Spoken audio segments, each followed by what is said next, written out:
की दरवर्षीप्रमाणे याही वर्षी कीर्तनाचं भव्य दिव्य असं नियोजन केलेलं आहे. खऱ्या अर्थाने या ठिकाणी सप्ताह असतो, आहे का नाही?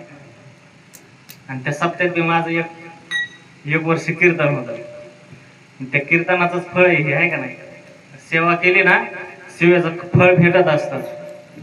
म्हणजे मला काहीच येत नव्हतं, तेव्हा त्यांनी उभा केलं होतं. माझ्या एकट्याला त्यावेळेस त्यांनी उभा केलं, मला एकट्याला उभा केलं, आज एवढे उभा राहिले. म्हणजे कसं आहे, त्यांच्या सेवेचं फळ आहे ते, आणि त्यांची सेवा केल्यामुळं त्या सेवेचं फळ आम्हाला या ठिकाणी मिळालेलं आहे. त्यांचा स्वभाव एवढा शांत आहे, जसं नाथ महाराजांना आपण तर आता पाहू शकत नाही, परंतु यांच्याकडे बघून नक्कीच आपल्याला नाथ महाराजांची आठवण झाल्याशिवाय राहणार नाही.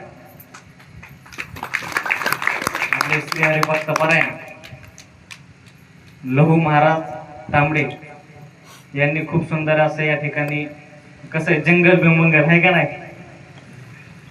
खूप सुंदर असं नियोजन केलेलं आहे. त्यांनी असाच विषय काढला आणि आपले भाऊ म्हणले तुम्ही करा नियोजन, मी आहे तुमच्या सोबत. दादांनी फोन लावला मला, दादा म्हणले असं असं नियोजन आहे, आपल्याला सगळ्याला जायचंय म्हणले. म्हणलं चालतंय. मोहन दादांनी सगळं नियोजन करताना त्यांच्या सोबत होते, पत्रिका हे छापल्या आणि त्यांच्या वतीने आणि तुमच्या सर्वांच्या वतीने ही कीर्तन सेवा माझ्याकडे सोपवण्यात आली. जसं भगवान दत्तात्रय माझ्यावर कृपा करतील त्या प्रकारे मी या ठिकाणी तुम्हाला कीर्तन सांगण्याचा बोलण्याचा प्रयत्न करणार आहे. आज कीर्तनासाठी उपस्थित श्री हरिभक्त परायण वारकरी भूषण, ज्यांचं आपल्या संस्थेसाठी वेळोवेळी मार्गदर्शन असतं. कारण एकट्याचा नव्हे खेळ, हा एक खेळ एकट्याचा आहे का महाराज? नाही महाराज. असे आपले श्री हरिभक्त परायण वारकरी भूषण, ज्यांनी अनेक भजनी मंडळ तयार केले आणि तयार करत आहेत. आपले विष्णुपंतजी महाराज कोटोळे भाऊ हे देखील या ठिकाणी उपस्थित आहेत.